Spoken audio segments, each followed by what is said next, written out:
আল্লাহ পর্যন্ত পৌঁছতে হলে, আল্লাহর মোহাব্বত পেতে হলে, আল্লাহর সাথে সম্পর্ক স্থাপন করতে হলে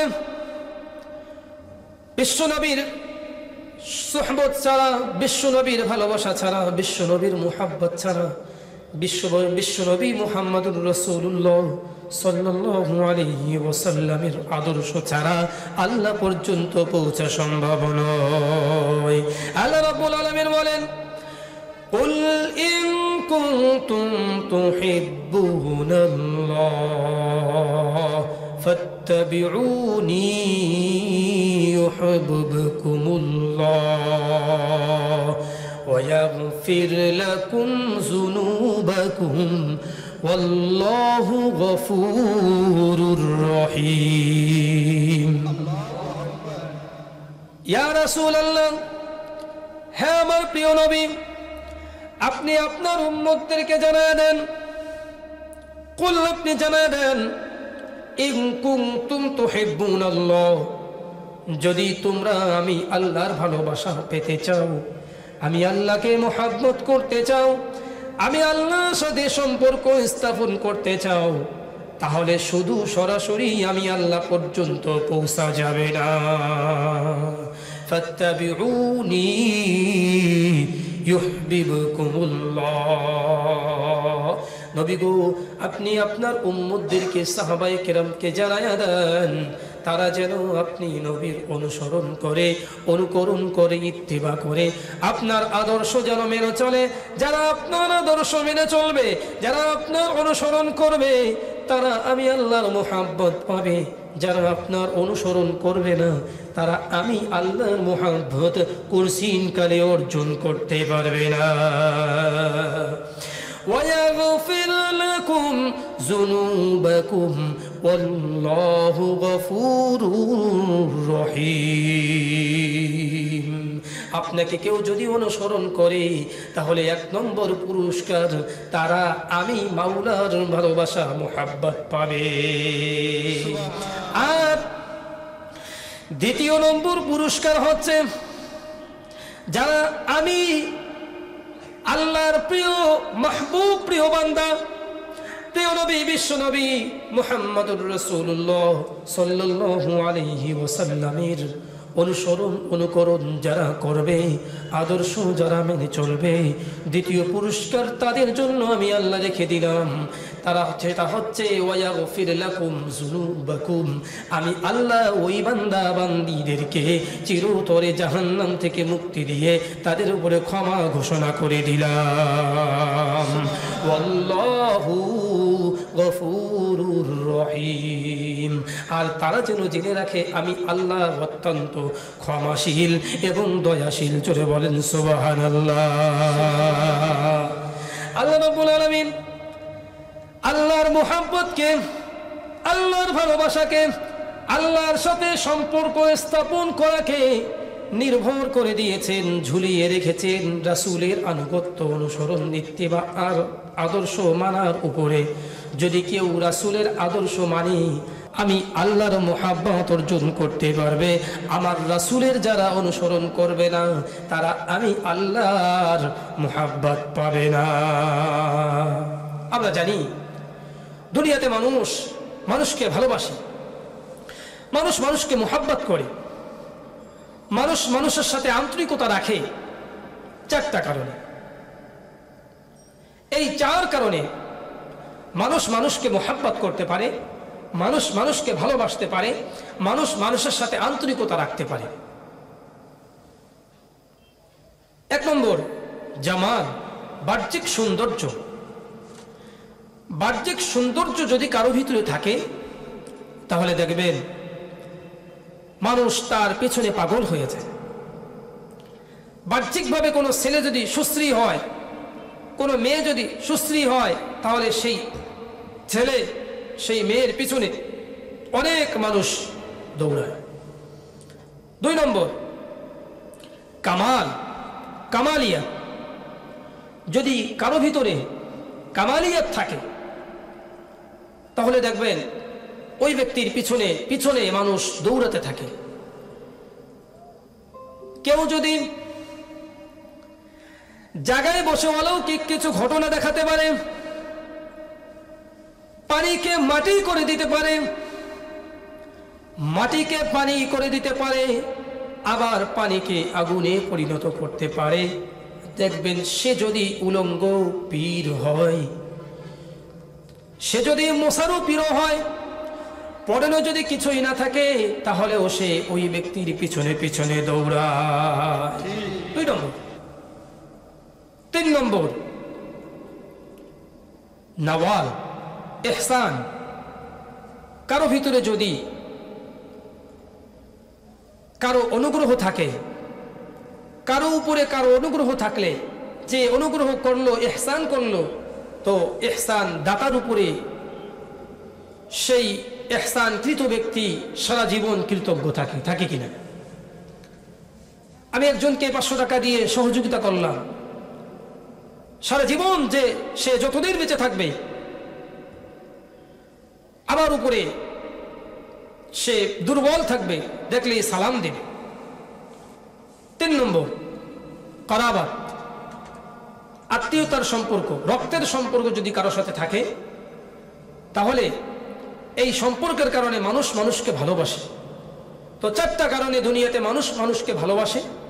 বিশ্বনবী হযরতে মুহাম্মদ মুস্তাফা সাল্লাল্লাহু আলাইহি ওয়াসাল্লামের ভিতরে 4টা গুণ ছিল কিনা? 4টা গুণ ছিল কিনা? মুহাদ্দিসিনে কেরাম বিশ্বনবী মুহাম্মদুর রাসূলুল্লাহ সাল্লাল্লাহু আলাইহি ওয়াসাল্লাম হাদিসের মধ্যে বলেন, লা ইউমিনু আহাদুকুম হাত্তা আকুনা আহাব্বা ইলাইহি মিন ওয়ালিদিহি ওয়া ওয়ালাদিহি ওয়ান নাসি আজমাইন। এ আমার সাহাবায়ে কেরাম, এ আমার উম্মতেরা, সুন্দর করে জেনে নাও, সুন্দর করে জেনে নাও, লা ইউমিনু আহাদুকুম, তোমাদের মধ্য থেকে কোনো ব্যক্তি পুরা ইমানদার হতে পারবে না, পূর্ণাঙ্গ মুমিন তাকে বলা যাবে না, পূর্ণাঙ্গ মুমিন সে দাবি করলেও সে হতে পারবে না, যতক্ষণ পর্যন্ত হাত্তা আকুনা আহাব্বা ইলাইহি, যতক্ষণ পর্যন্ত আমি তার কাছে প্রিয় হতে না পারবো, যতক্ষণ পর্যন্ত আমি নবী তার কাছে তার সন্তানের চেয়ে, তার ছেলের চেয়ে, তার মেয়ের চেয়ে, তার ব্যবসা বাণিজ্যের চেয়ে, তার চাকরি বাকরির চেয়ে, এমনকি তার জানের চাইতেও যতক্ষণ পর্যন্ত আমি রাসূল তার কাছে প্রিয় হতে না পারবো, ততক্ষণ পর্যন্ত সে পুরা ইমানদার হতে পারবে না। বিশ্বনবী যখন হাদিস খানা মসজিদে নববীতে বয়ান করেন, ওই সময় মসজিদে নববীতে বিশ্বনবীর পাশে বসা ছিলেন হযরতে ওমর রাদিয়াল্লাহু তাআলা আনহু। ওমর রাদিয়াল্লাহু তাআলা আনহু শোনার পরে বলেন, ইয়া রাসূলুল্লাহি ওয়া ইয়া হাবিবাল্লাহ, নবী গো, ও রাসূল, আমি ওমর এখন পর্যন্ত আপনার কাছে, আপনার হাদিস অনুযায়ী আমি ওমর এখনো পর্যন্ত পুরা ইমানদার হতে পারি নাই। বিশ্বনবী বলেন, ও ওমর, কেন তুমি পুরা ইমানদার হতে পারলে না? কারণটা কি? ত্রুটি কোথায়, নুকসান কোথায় তোমার হয়ে গেছে? কি কারণে তুমি পুরা ইমানদার হতে পারতেছো না? ওমর রাদিয়াল্লাহু তাআলা আনহু বিশ্বনবীর দরবারে নিজের মনের কথাটা পেশ করে বলেন, ইয়া রাসূলুল্লাহ, ওগো নবী, আমি চিন্তা করে দেখলাম, আমি ওমর আমার সম্পদের চেয়ে, আমার স্ত্রীর চেয়ে, আমার ছেলের চেয়ে, আমার মেয়ের চেয়ে আপনাকে বেশি মোহাব্বত করতে পেরেছি, কিন্তু আমার জানের চেয়ে এখনো পর্যন্ত আপনাকে পুরা মোহাব্বত করতে পারি নাই। বিশ্বনবী মুহাম্মদুর রাসূলুল্লাহ সাল্লাল্লাহু আলাইহি ওয়াসাল্লাম ডাক দিয়ে বলেন, ওমর গো, তাহলে তুমি এখনো পর্যন্ত পুরা ইমানদার হতে পারো নাই। হযরত ওমর চোখের পানি ছেড়ে দিয়া বলে, নবী গো, আপনি আমাকে 5 মিনিট সময় দেন, 5 মিনিট আমি আমার মনের সাথে বোঝাপড়া করে দেখব, আমি আমার মনকে জিজ্ঞেস করে দেখব, আমার মন যদি সাক্ষ্য দেয় আমি উমর আপনাকে আমার জানের চেয়ে বেশি মোহাব্বত করতে পেরেছি, তাহলে আমি আপনাকে রেজাল্ট দিয়ে দিচ্ছি। চশমে বন্ধ, লব্বে বন্ধ, গোশে বন, তানাবিনী নূরে হক বর মাবু খান। হযরত ওমর আপন চর্মচক্ষুকে বন্ধ করিয়া দিলেন, নিজের চর্মকানকে বন্ধ করে দিলেন, সব কিছু বন্ধ করে দিয়ে নিজের মনের সাথে বোঝাপড়া করে দেখলেন যখন, ওমর তুমি এখন আমার রাসূলকে বেশি মহব্বত করতে পেরেছো কিনা।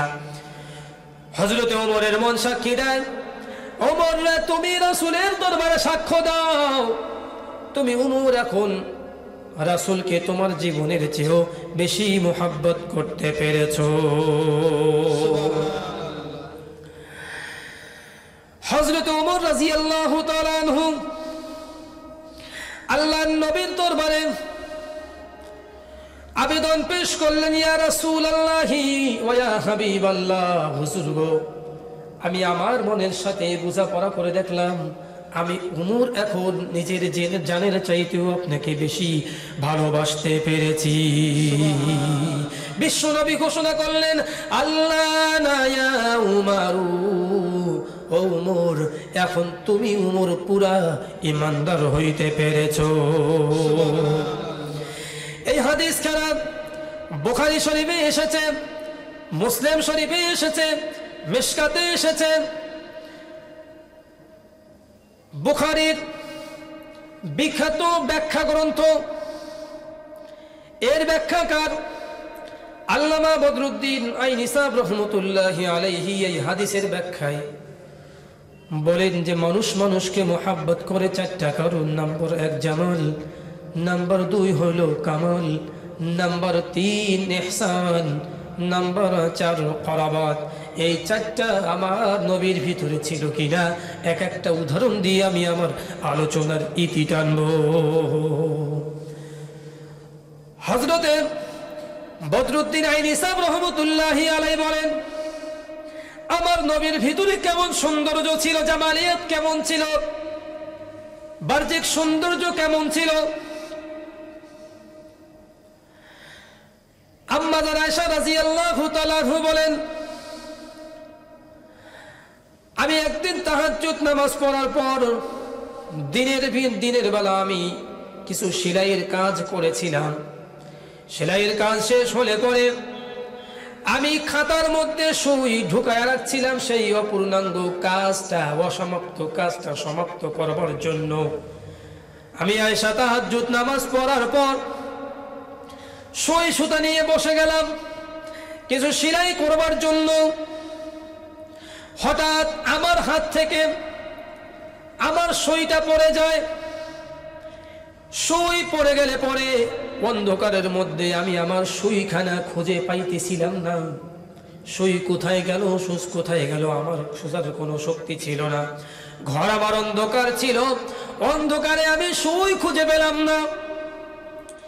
এমন তো অবস্থায় বিশ্বনবী মুহাম্মদুর রাসূলুল্লাহ সাল্লাল্লাহু আলাইহি ওয়াসাল্লাম মসজিদে নববী থেকে তাহাজ্জুদের নামাজ আদায় করে আমার ঘরে প্রবেশ করেছেন।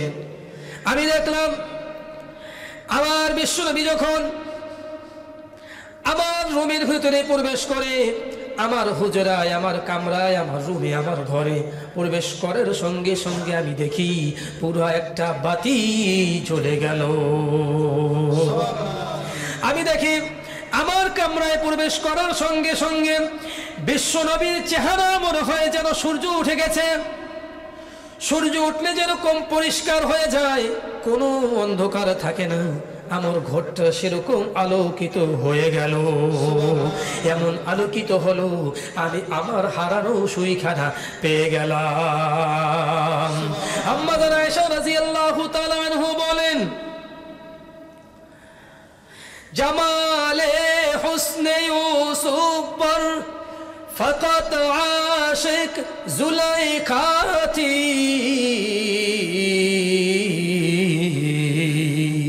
तुम्हारे रूए रोशन पर फिदा सारे जहाई, तुम्हारे रूए रोशन पर फिदा सारे जहाई।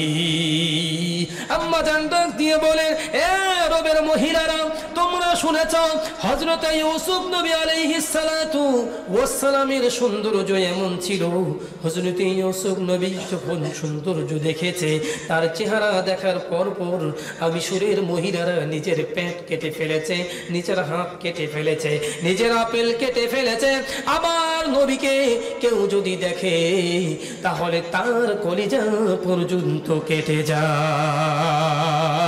আম্মা জান আয়েশা রাদিয়াল্লাহু তাআলা আনহা ডাক দিয়ে বলেন, ও আমার আরবের মহিলারা, তোমরা জানো না আমার নবী কেমন সুন্দর ছিল, আমার নবীর সৌন্দর্য কেমন ছিল, আমার নবী কেমন সুন্দর ছিলেন।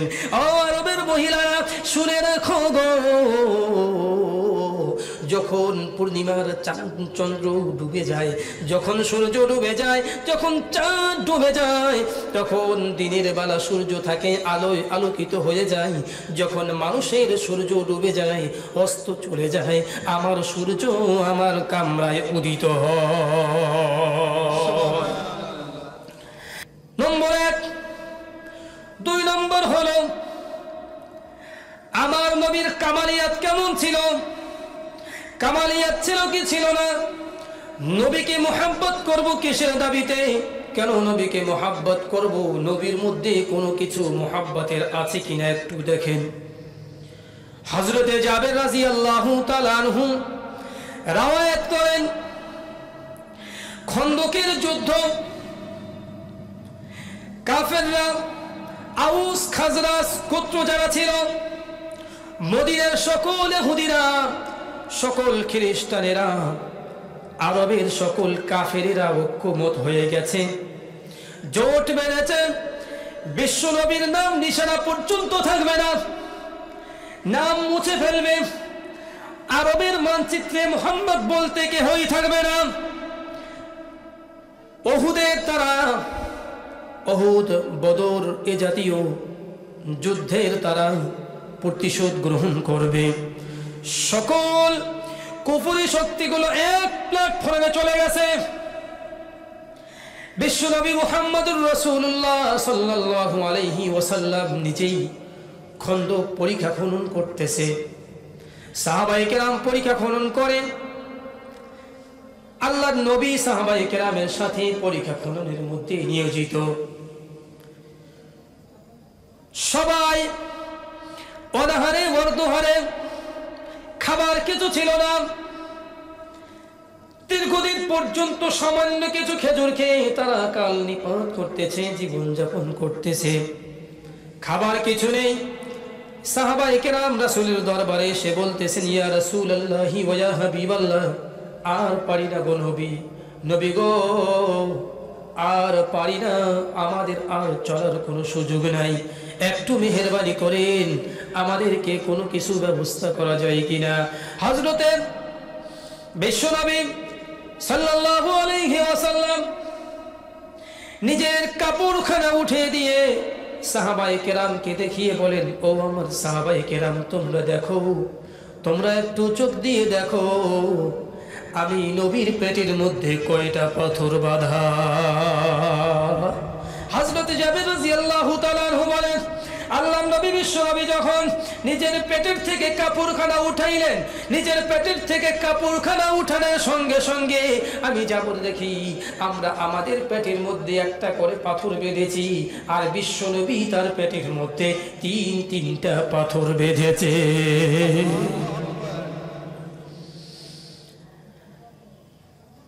এই অবস্থা দেখে আমি জাবের ঠিক থাকতে পারলাম না।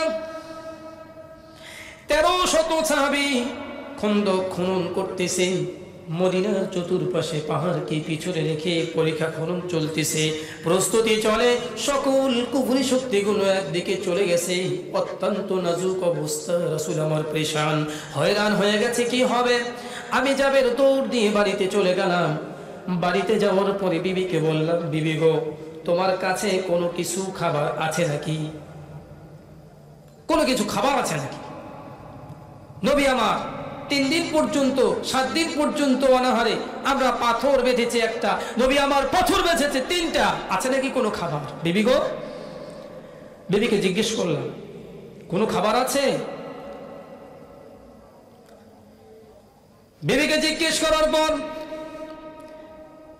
বিবি বলেন, আমার কাছে খাবার তেমন কিছু নেই,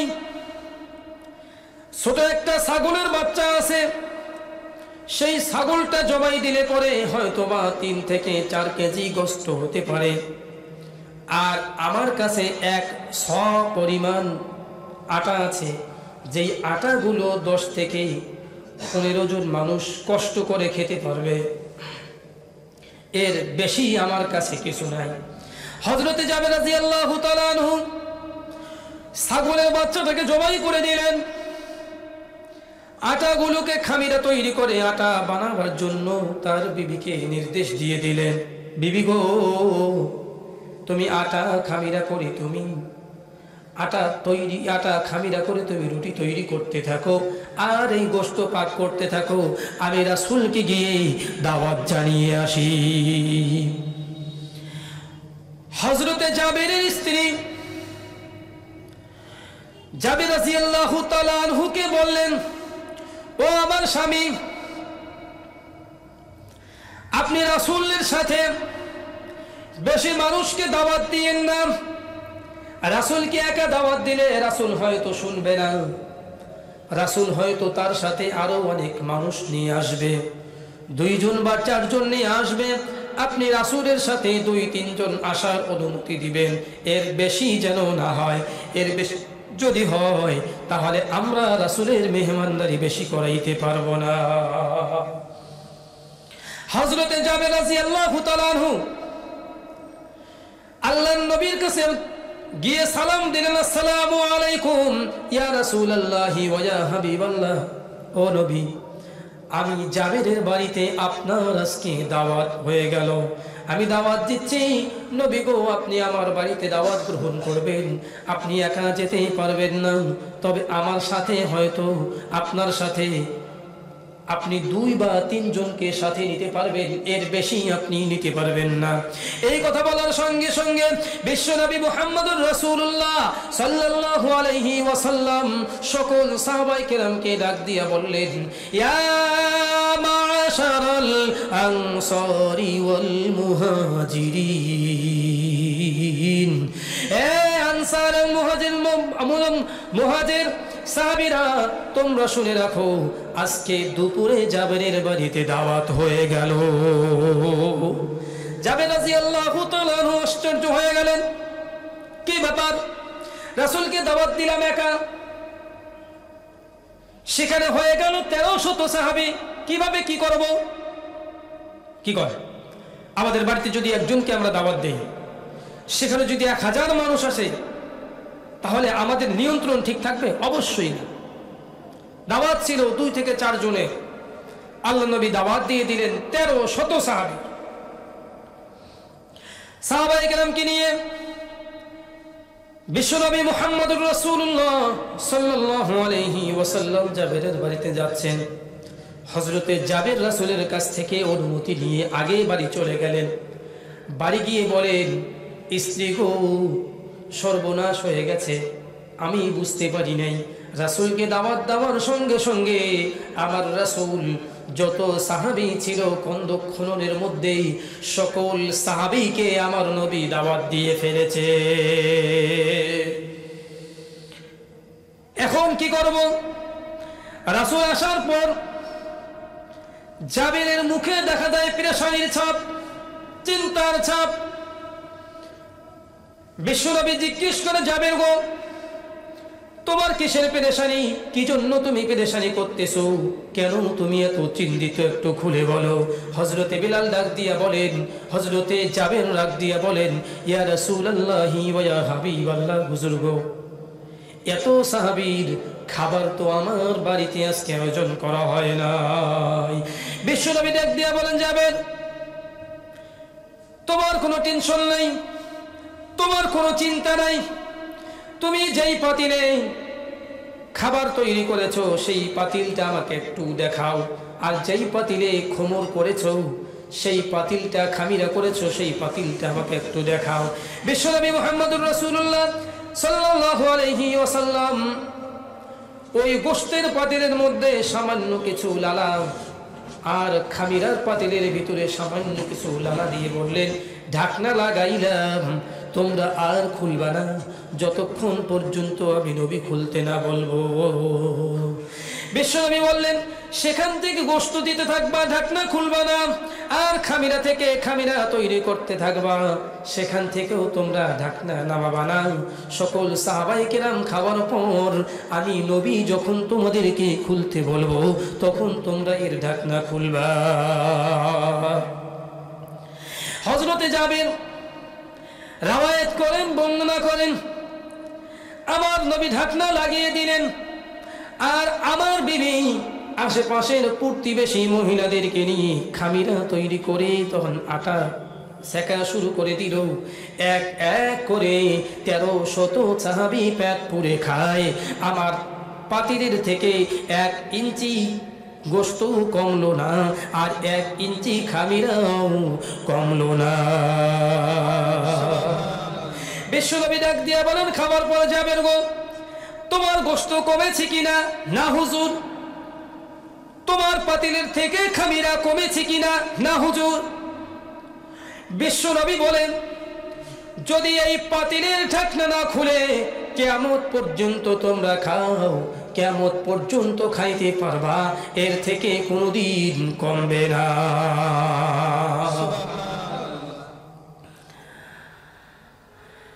এজন্য বিশ্বনবীর কামালিয়াত কেমন ছিল? কামালিয়াত বলতে বলতে শেষ হয়ে যাবে, রাত শেষ হয়ে যাবে, দিন শেষ হয়ে যাবে, কামালিয়াত শেষ হবে না। ভালোবাসা, মুহাব্বত, আন্তরিকতার 4টা কারণ।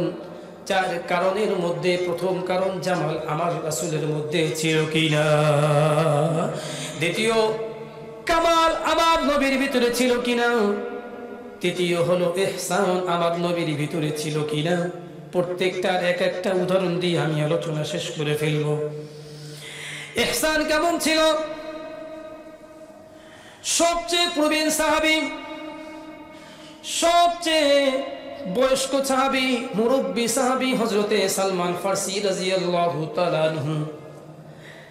সালমান ফারসি রাদিয়াল্লাহু তাআলা আনহুর ঘটনা যদি আমরা বলতে যাই, ঘটনা বলে শেষ করা যাবে না।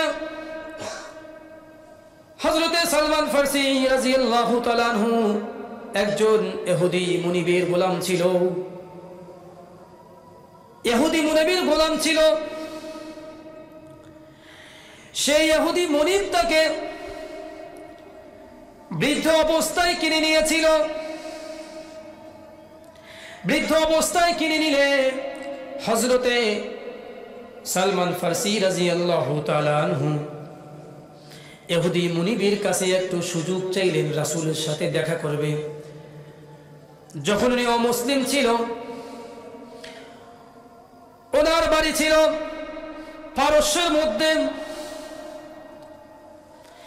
পারস্য থেকে বিভিন্নভাবে মদিনায় চলে আসে। মদিনায় চলে আসার পর হযরতে সালমান ফারসি রাদিয়াল্লাহু তাআলা আনহু এক ইহুদি মালিকের গোলাম হয়ে থেকে যায়। সকল কার্যক্রম শেষ করার পর একদিন রাত্রে রাসূলের দরবারে আসছে। রাসূলের দরবারে আসলে প্রথম যেদিন আসছে সেদিন সামান্য কিছু সৎকার খেজুর নিয়ে উনি আসছে। সদকার খেজুর রাসূলের দরবারে পেশ করছেন। ইয়া রাসূলুল্লাহ ওয়া ইয়া হাবিবাল্লাহ, হুজুর গো সদকার খেজুরটুকু আপনি গ্রহণ করেন। হযরত সালমান ফারসি রাদিয়াল্লাহু তাআলা আনহু অগ্নি পূজক ছিলেন। এক পাদ্রী তাকে পরামর্শ দিত, সেই পাদ্রী ইন্তেকালের সময় আর এক পাদ্রীর তত্ত্বাবধানে তাকে রেখে যায়। ওই পাদ্রী ইন্তেকালের সময় আর এক পাদ্রীর তত্ত্বাবধানে রেখে যায়। সর্বশেষ পাদ্রী যখন মারা যায়, হযরতে সালমান ফারসি রাদিয়াল্লাহু তাআলা আনহু তাকে জিজ্ঞেস করে, ও আমার পাদ্রী, ও আমার ওস্তাদ, ও আমার গুরু, ও আমার মুনিব, আপনি তো ইন্তেকাল করে চলে যাচ্ছেন, আপনি তো বিদায় নিয়ে চলে যাচ্ছেন, আপনার পরে আমি কোন পাদ্রী আছে নাকি, কোনো মুনিব আছে নাকি, কোনো পথ প্রদর্শক আছে নাকি, কোনো পীর আছে নাকি, কোনো মাশায়েখ আছে নাকি, কোনো বুজুর্গ আছে নাকি, আমি যার সান্নিধ্যে গেলে পরে তার কাছ থেকে সহবত অর্জন করে সংস্পর্শ গ্রহণ করে আমি আমার বাকি জীবন চালাতে পারবো। ওই পাদ্রী তাকে উত্তর দেয়, সালমান রে, আমার পরে এই তাওরাতের কোনো অনুসারী নাই, জবুরের কোনো অনুসারী নাই, ইনজিলের কোনো অনুসারী নাই, তবে হ্যাঁ আখির জামানার পয়গম্বর একজন আসবে, বিশ্বনবী মুহাম্মদুর রাসূলুল্লাহ সাল্লাল্লাহু আলাইহি ওয়াসাল্লাম। তার আলামত হলো, তার সিমটম হলো, নিদর্শন হলো, তার নামটা হবে মুহাম্মদ। সে যেখানে জন্মগ্রহণ করবে সেই স্থানটা হবে খেজুর বাগান জাতীয় এলাকা, সেই খেজুরের এলাকা। এরপরে সে সৎকার মাল গ্রহণ করবে না। 4 নম্বর, সে হাদিয়া গ্রহণ করবে। 4টা নিদর্শন আলামত নিয়ে হযরতে সালমান ফারসির সর্বশেষ পাদ্রী বিদায় হয়ে চলে গেল। এই 4টা আলামত নিদর্শন নিয়ে সালমান ফারসি রাদিয়াল্লাহু তাআলা আনহু মনের ভিতরে রেখে খোঁজ করা শুরু করে দিলেন, তালাশ করা শুরু করে দিলেন, এই 4টা আলামত নিদর্শন কার ভিতরে পাওয়া যায়। হযরতে সালমান ফারসি রাদিয়াল্লাহু তাআলা আনহু যখন গোলাম হয়ে মদিনার বাজারে উঠলেন, তাকে যখন প্রথম ইহুদি ক্রয় করে বাড়িতে নিয়ে গেল, ক্রয় করে বাড়িতে নিয়ে যাওয়ার পর উনারে কাজ দিয়ে দিল খেজুর গাছগুলো পরিষ্কার করা।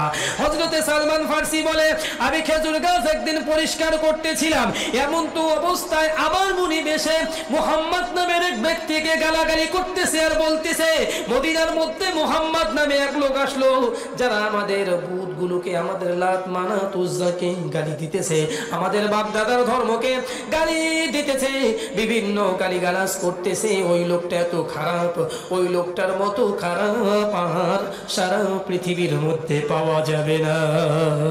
আমি সালমান মুহাম্মদ নামটা শোনার সঙ্গে সঙ্গে আমি সালমানের ভিতরে সেই দাগ কেটে গেল।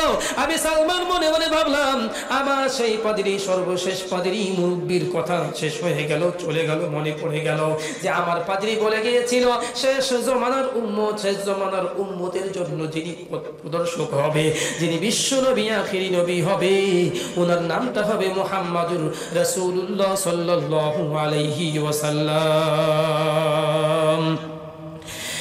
মুহাম্মাদুর রাসূলুল্লাহ ওয়াল্লাযীনা মাআহু আশিদ্দাউ আলাল কুফফার।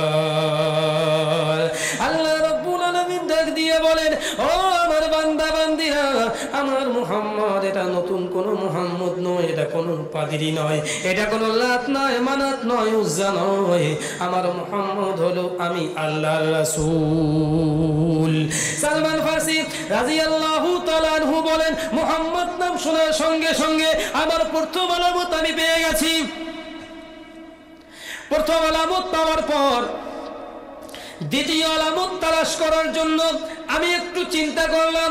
দ্বিতীয় আলামত হলো যে মুহাম্মদ নাম হবে, তেনাকে পাওয়া যাবে ওই ভূখণ্ডের মধ্যে, ওই শহরের মধ্যে, ওই অঞ্চলের মধ্যে যেই অঞ্চলে খেজুর গাছ বেশি বেশি থাকবে। খেজুর গাছ দেখার সঙ্গে সঙ্গে আমার মনে পড়ে গেল যে বিশ্বনবী মুহাম্মদ এই মদিনার মধ্যে আছে। হযরতে সালমান ফারসি রাদিয়াল্লাহু তাআলা আনহু বলেন, আমি আমার দুইটা আলামত যখন পেয়ে গেলাম, তৃতীয় আর চতুর্থ আলামতকে বাস্তবায়ন করার জন্য আমি আমার সকল কাজগুলো সুন্দরভাবে বাস্তবায়ন করে আমি সালমান আমার মুনিবের কাছে আবেদন করলাম, মুনিব গো, আমি একটু আমাকে রুখসত দিয়ে দেন, আমি একটু বাজারে চলে যাব, আমি একটু এদিকে যেতে চাই, একটু মদিনার অলিগলি দেখে দেখে আমি জানতে চাই কোন জায়গাটা কেমন, কোন এলাকা কেমন, কোন রাস্তা কেমন, কোন ঘাট কেমন। মুনিব, আপনি আমাকে একটু সময় দিয়ে দেন। আমার মুনিব আমাকে বলল, তুমি উট ঠিক মতো বেঁধেছো কিনা? উত্তর দিলাম, জি। তোমার সম্পূর্ণ কাজ সমাধান হয়েছে কিনা? আমি বললাম, জি, সম্পূর্ণ সমাধান হয়ে গেছে। মুনিবের কাছ থেকে অনুমতি নিয়ে মাগরিবের পর সন্ধ্যা হয়ে গেলে অন্ধকার রাত্রে আমি মসজিদে নববীর উদ্দেশ্যে হাঁটি হাঁটি পা পা করে রওনা দিয়ে দিলাম। আমি সালমান যখন প্রথম রাসূলের দরবারে গেলাম, সাহাবায়ে কেরাম রাসূলের সামনে বসা ছিলেন। সাহাবায়ে কেরাম রাসূলের সামনে বসা থাকলে আমাকে দেখার সঙ্গে সঙ্গে আল্লাহর নবী বললেন, সাহাবারা তোমরা একটু জায়গা করে দাও, হয়তো লোকটা আমার সাথে সাক্ষাৎ করার জন্য আসছে। আমি রাসূলের দরবারে গিয়ে আমার সেই খেজুরটুকু রাসূলের কাছে পেশ করে বললাম, ইয়া রাসূলুল্লাহি ওয়া ইয়া হাবিবাল্লাহ, এটা সদকার মাল, আপনি একটু মেহেরবানি করে গ্রহণ করেন। এরপর যখন আমি সদকার মালটা দিয়ে দিলাম, আল্লাহর নবী খেজুর খানা গ্রহণ করেন, নিজে খাইলেন না, সকল সাহাবায়ে কেরামের মাঝে ওই খেজুরটা বিলীন করে দিলেন, বিতরণ করে দিলেন। আমার সঙ্গে সঙ্গে বুঝে আসছে বিশ্ব নবী, আখিরি নবী যিনি হবে, তিনি সদকার মাল গ্রহণ করবেন না, এই আলামত দেখিয়ে দিয়েছিলেন আমার সর্বশেষ পারি। আমি চলে গেলাম। পরের দিন আমি আবার আসলাম কিছু খেজুর নিয়ে আবার যখন আসলাম, প্রথম দিনে আমার পরিচয় হয়ে গেছে অনেক সাহাবায়ে কেরামের সাথে। আমাকে দেখার সঙ্গে সঙ্গে সাহাবায়ে কেরাম রাস্তা করে দিল। আমি নবীর দরবারে রাসূলের কাছে গিয়ে বসলাম। আমার পকেট থেকে, আমার ব্যাগ থেকে খেজুর বের করে দিয়ে বললাম, আসসালামু আলাইকা ইয়া রাসূলুল্লাহি ওয়া ইয়া হাবিবাল্লাহ, নবী গো, আমি আজকে আপনার জন্য কিছু খেজুর হাদিয়া নিয়ে এসেছি। আমার রাসূল সঙ্গে সঙ্গে হাদিয়াখানা গ্রহণ করলেন এবং নিজেও খাইলেন। সাহাবায়ে কেরামকে সেই হাদিয়া খাওয়ার জন্য উদ্বুদ্ধ করলেন। এটা দেখার সঙ্গে সঙ্গে আমি সালমানের বিশ্বাস হয়ে গেল, আমি সালমানের ইয়াকিন হয়ে গেল যে ইনি হচ্ছে আখিরি নবী মুহাম্মাদুর রাসূল সাল্লাল্লাহু আলাইহি ওয়াসাল্লাম। আমি সঙ্গে সঙ্গে রাসূলের হাতে হাত দিয়ে রাসূলের কাছে আবদার করলাম, নবী গো, আপনি মেহেরবানি করে আমাকে কালিমা পড়ে মুসলমান বানায় দেন। রাসূল আমাকে পড়াইলেন, আশহাদু আল্লা ইলাহা ইল্লাল্লাহু ওয়া আশহাদু আন্না মুহাম্মাদান আবদুহু ওয়া রাসূলুহু। এ সালমান, তুমি এখন থেকে ঘোষণা দাও, আমি সাক্ষ্য দিতেছি মুহাম্মাদুর রাসূলুল্লাহ সাল্লাল্লাহু আলাইহি ওয়াসাল্লাম আল্লাহ তাআলার প্রেরিত নবী এবং প্রিয় বান্দা। আমি মুসলমান হয়ে গেলাম। মুসলমান হওয়ার পর আমি আমার ইহুদি মুনিব থেকে কিভাবে নাজাত পেতে পারি, এই মুনিবের জাল থেকে কিভাবে আমি মুক্তি পেতে পারি, সেই সম্পর্কে রাসূলের কাছে আবদার জানাইলাম, পরামর্শ নিলাম, নবী গো, আমি আমার ইহুদি মুনিব থেকে চলে আসতে চাই, তার উপায়টা কি? রাসূল আমাকে পরামর্শ দিলেন, তুমি তোমার মুনিবের সাথে আকদে কিতাবাত করো। আকদে কিতাবাত বলা হয় কোন গোলাম, কোন দাস তার মুনিবের সাথে এই চুক্তিতে আবদ্ধ হওয়া যে আমি নির্দিষ্ট পরিমাণ কোনো টাকা বা কোনো কিছু তোমাকে দিব, এর বিনিময়ে তুমি আমাকে আজাদ করে দিবা। হযরতে সালমান ফারসি রাদিয়াল্লাহু তাআলা আনহু বাড়িতে গিয়ে মুনিবের কাছে প্রস্তাব দিলেন, মুনিব গো, আমি আপনার জিম্মাদারিতে থাকতে চাই না, আপনি আপনার জিম্মাদারি থেকে মুক্ত হতে চাই, এর জন্য আমি আপনার সাথে আকদ কিতাবত করতে চাই, আমি আপনার সাথে চুক্তিতে আবদ্ধ হতে চাই। এমন একটা চুক্তি আপনি আমাকে দেন, যেই চুক্তি পালন করলে আমি সালমান আপনার কাছ থেকে মুক্তি পেয়ে যাব। সালমানের মুনিব তাকে একটা শর্ত দিলেন, এমন একটা শর্ত যেই শর্ত কিয়ামত পর্যন্ত পূরণ হবে না, আর সালমানেরও মুক্তি পাওয়ার কোনো সুযোগ থাকবে না। সালমানের মুনিব সালমান ফার্সি রাদিয়াল্লাহু তাআলা আনহুকে বললেন, সালমান রে, আমি তোমাকে একটা শর্তে মুক্তি দিতে পারি, সেই শর্তটা হচ্ছে 100 খেজুর গাছ তুমি আমাকে লাগাইয়া দিবা। এই খেজুর গাছের মধ্যে যখন ফল আসবে, খেজুর ধরবেন, তখন তুমি মুক্তি পাবা। 100 খেজুর গাছে খেজুর ধরতে ধরতে 60 বছর 70 বছর চলে যায়। অনেক সময় যে খেজুর গাছ লাগায় ওই ব্যক্তির জীবদ্দশায় খেজুর খাওয়ারও কোনো আশা থাকে না। এমন শর্ত লাগাইল। হযরতে সালমান ফার্সি রাদিয়াল্লাহু তাআলা আনহু বলেন যে আমি এই শর্তটা নিয়ে রাসূলের দরবারে গেলাম, রাসূলকে জানাইলাম, নবী গো, আমার মুনিব আমাকে শর্ত দিয়েছে, আমি যদি 100 খেজুর গাছ তাকে লাগিয়ে দিতে পারি, আর 100টা খেজুর গাছে যদি ফল ধরে, ফল আসার সঙ্গে সঙ্গে আমি সালমান আমার মুনিবের থেকে আজাদ হয়ে যাব। বিশ্বনবী মুহাম্মদুর রাসূলুল্লাহ সাল্লাল্লাহু আলাইহি ওয়াসাল্লাম আমাকে বললেন, যাও তোমার মুনিবকে গিয়ে বলো যে আমি তোমাকে যেইভাবে লাগাইতে বলবো, তুমি মুনিবকে গিয়ে বলো যে আমি তোমার শর্তে রাজি হয়ে গেলাম। হযরতে সালমান ফার্সি রাদিয়াল্লাহু তাআলা বলেন, আমি আমার মুনিবকে জানাইলে পরে আমার মুনিব রাজি হয়ে গেল। আমি রাসূলের দরবারে আসলাম। এমন এক মুহূর্তে এক সাহাবী দূর থেকে আসছে, কিছু 100 খেজুর গাছ নিয়ে।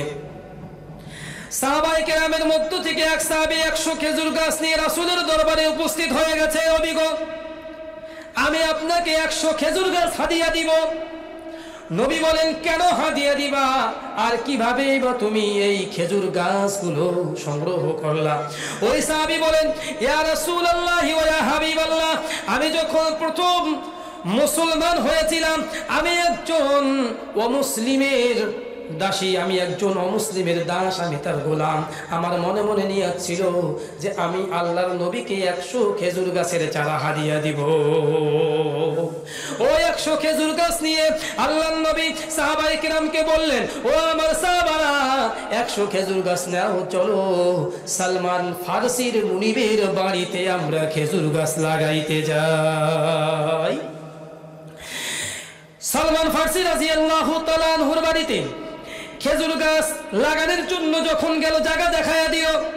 99টা গাছ আল্লাহর নবী লাগাইলো, আর একটা গাছ হযরতে ওমর রাদিয়াল্লাহু তাআলা আনহু লাগাইলো। একটা গাছ লাগানোর পরে যখন বলছে কোনো গাছ আছে, না হুজুর নাই। ঠিক আছে, চলো। নবী যখন খেজুর গাছগুলো লাগার পর যখন দোয়া করলেন, দোয়া করার সঙ্গে সঙ্গে খেজুর গাছগুলো একবারে বড় হয়ে গেল, আর বড় হয়ে প্রতিটা খেজুর গাছে খেজুর ধরে গেল, একটা ব্যতীত। একটা খেজুর গাছে খেজুর ধরলো না, 99টা গাছে সঙ্গে সঙ্গে খেজুর ধরে গেছে।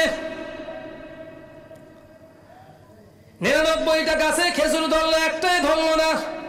নবী আমার জিজ্ঞেস করে, ও আমার সাহাবীরা, 99টা গাছে খেজুর ধরলো, একটাই ধরলো না কেন? বেলাল রাদিয়াল্লাহু তাআলা আনহুর ঠোঁট কাঁপতেছে, কি বলবে? বিশ্ব নবীর কাছে বলার কিছু নেই।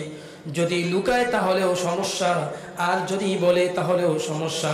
সাহস করে রাসূলের দরবারে গিয়ে বলে, নবী গো, একটা খেজুর গাছ আমি ওমর লাগাইছিলাম। আল্লাহর নবী বলেন, কোনো অসুবিধা নাই, আর একটা খেজুর গাছ আনো, আমি রাসূল লাগাইয়া দেই। হযরতে সালমান ফার্সি বলে, ওই খেজুর গাছটা লাফ দিয়ে আমার নবী উঠায় ফেললেন, নতুন আর একটা খেজুর গাছ লাগাইয়া দিলেন। মাটি দেওয়ার সঙ্গে সঙ্গে খেজুর গাছটা বড় হয়ে খেজুর ধরে ফেললেন। 100 গাছের মধ্যে খেজুর পরিপূর্ণভাবে এসে গেল। জোরে জোরে কোন সুবহানাল্লাহ। হযরতে সালমান সালমান ফার্সি রাদিয়াল্লাহু তাআলা আনহুর মুনিব ওই ইহুদি আশ্চর্য হয়ে গেছে 100 খেজুর গাছ কেমনে বড় হয়ে গেল, কেমনে খেজুর হয়ে গেল। আমার রাসূলের কামালিয়াত ছিল কি ছিল না, আমার রাসূলের ইহসান ছিল কি ছিল না, সুন্দর করে ভালো করে বুঝেন। ও আমার যুবক ভাইরা, বিশ্বনবীর জামালিয়াত কম ছিল না, বিশ্বনবীর কামালিয়াত কম ছিল না, বিশ্বনবীর ইহসান কম ছিল না, বিশ্বনবীর কারাবাত কম ছিল না। বিশ্বনবীর কারাবাত কেমনে হইল? আমরা রাসূলের যোগ্য উত্তরসূরি হতে চাই, তাহলে আমরা রাসূলের দ্বীনের দিক দিয়ে আল্লাহর নবী বলেন, আনা মুআল্লিমুন বুইসতু মুআল্লিমান, আমি তোমাদের জন্য শিক্ষক, আর আমি নবীকে শিক্ষক রূপে আল্লাহ পাঠিয়েছে। তাই তো আমার আল্লাহ বলেন, ওয়ামা আরসালনাকা ইল্লা রাহমাতাল লিল আলামিন। ও গো নবী গো, ওয়ামা আরসালনাকা, আমি আপনাকে প্রেরণ করেছি রাহমাতাল লিল আলামিন, বিশ্ববাসীর রহমত স্বরূপ। আপনি বিশ্ববাসীর জন্য রাহমাতাল লিল আলামিন, আপনি বিশ্ববাসীর রহমত, আপনি বিশ্ববাসীর জন্য গজব নয়। আমার নবীর 4টা গুণ যেভাবে ছিল, এই 4টা গুণের কারণে আমার নবীকে মুহাব্বত করা অপরিহার্য। তাই তো আল্লাহ বলে, কুল ইন কুনতুম তুহিব্বুনাল্লাহ ফাত্তাবিউনি ইউহিব্বুকুমুল্লাহ ওয়া ইয়াগফির লাকুম যুনুবাকুম ওয়াল্লাহু গফুরুর রহিম। যদি আমার ভালোবাসা পেতে চাও, আমার সাথে মুহাব্বত করতে চাও, আমি আল্লাহর ভালোবাসা যদি পেতে চাও, তাহলে আমার নবীর ইত্তেবা করো, আমার নবীর অনুসরণ করো, তাহলে তোমরা আমি আল্লাহর ভালোবাসা মুহাব্বত পরিপূর্ণভাবে পাবা। ইত্তেবায়ে রুসমে আবা আয়ে জওয়া আদতে কুফারে বাসদ বেগুমা। ইত্তেবায়ে সুন্নতে খায়রুল ওয়ারা হস্তো আযআ দোতে নেকে মোমেনা। ইত্তেবায়ে রুসমে আবায়ে জওয়াব, যারা তাদের বাপ দাদার আদর্শ মেনে চলে, যারা তাদের বাপ দাদাকে ফলো করে, যারা বাপের পূজা করে, যারা দাদার পূজা করে, বাপ যেটা করেছে সেটা সে করে, দাদা যেটা করেছে সেটা সে করে, চাচা যেটা করেছে সেটা সে করে, পূর্বপুরুষ যেটা করেছে সেটা সে করে। এটা হলো কুফরির আচরণ, এটা কাফেরদের আলামত, এটা কাফেরদের নিদর্শন, এটা কোনো মুমিন মুসলমান মুত্তাকি ব্যক্তির হতে পারে না। আর যারা আবার বিশ্বনবীর আদর্শ মেনে চলবে, বিশ্বনবী যেভাবে নামাজ পড়েছে সেভাবে নামাজ পড়বে, বিশ্বনবী যেভাবে পর্দা করেছে সেভাবে পর্দা করবে, বিশ্বনবী যেভাবে লেনদেন করেছে সেভাবে লেনদেন করবে, বিশ্বনবী যেভাবে মানুষকে দাওয়াত দিয়েছে সেভাবে দাওয়াত দিবে। বিশ্বনবীর আচার আচরণ, বিশ্বনবীর চলাফেরা, বিশ্বনবীর উঠা বসা, বিশ্বনবীর কাজকর্ম সব যখন নিজের আদর্শ হিসাবে মেনে নিবে, সেটা হচ্ছে একজন মুমিন মুত্তাকিন বান্দার হচ্ছে আলামত, বৈশিষ্ট্য। এজন্য আমাদের খেয়াল রাখতে হবে মুহাম্মাদুর রাসূলুল্লাহ সাল্লাল্লাহু আলাইহি ওয়াসাল্লামের উপরে কেমনে কুরবানি করতে হবে দৃষ্টান্ত দেখিয়ে গেছেন হযরতে সাহাবায়ে কেরাম কিভাবে বিসর্জন দিয়ে দিয়েছে, কিভাবে বিসর্জন দিতে হবে দেখায়া গেছে। আমার রাসূল বলে যায় যে আমি রাসূলকে যে মুহাব্বত করবা সে আল্লাহর ভালোবাসা মুহাব্বত পাবা। হযরতে আম্মা আয়েশা রাদিয়াল্লাহু তাআলা আনহা বলেন, নবী গো, আপনাকে যারা দেখেছে তারা আপনাকে মুহাব্বত করেছে, যারা আপনাকে দেখে নাই তারা আপনাকে মুহাব্বত করে। মুহাব্বত করলে কি হবে? যারা আপনার জীবদ্দশায় আপনাকে দেখলো অথবা আপনি তাদেরকে দেখলেন, এই ব্যক্তিরা চিরতরে জাহান্নাম তাদের উপরে হারাম হয়ে গেল। ইয়া রাসূলুল্লাহ, ও হাবিবাল্লাহ, যারা জীবদ্দশায় আপনাকে দেখতে পারবেন না, আপনি তাদের জন্য কি রেখে গেলেন? তারা আপনাকে ভালোবাসবে, আপনাকে মুহাব্বত করবে, আপনার সাথে আন্তরিকতা রাখবে। নবী গো, আপনি তাদের জন্য কি রেখে গেলেন? আল্লাহর নবী ঘোষণা করে দেন না, এসব শুনে রাখো, আমি আমার সেই উম্মতদের জন্য বলে দিলাম, আমি আমার সেই উম্মতদের জন্য ঘোষণা করে দিলাম, যারা দুনিয়াতে বসেন আমাকে না দেখেন আমার সুন্নতকে আঁকড়িয়ে ধরবে, মান তামাসসাকা বিসুন্নতি ইনদা ফাসাদি উম্মতি ফালাহু আজরু মিআতি শহীদ। ও আয়েশারে, তুমি জেনে রাখো 1400 বছর পর, 14,000 বছর পর, 1 কোটি বছর পর যে আমার উম্মতেরা আমাকে দেখবে না, আমার চেহারা মুবারক দেখার তাদের সুযোগ হবে না। আমি আল্লাহ তাদের জন্য, আমি আল্লাহর রাসূল তার জন্য ঘোষণা করে দিলাম, আমি মুহাম্মদ তার জন্য ঘোষণা করে দিলাম, আমি রাসূল তার জন্য ঘোষণা করলাম, মান তামাসসাকা বিসুন্নতি ইনদা ফাসাদি উম্মতি।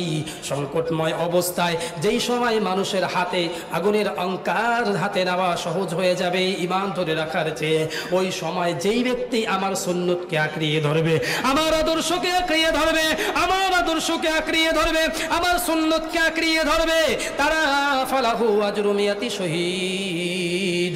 কালকের কিয়ামতের ময়দানে 100 গলা কাটা শহীদের সব তাদের আমলনামায় চলে আসবে।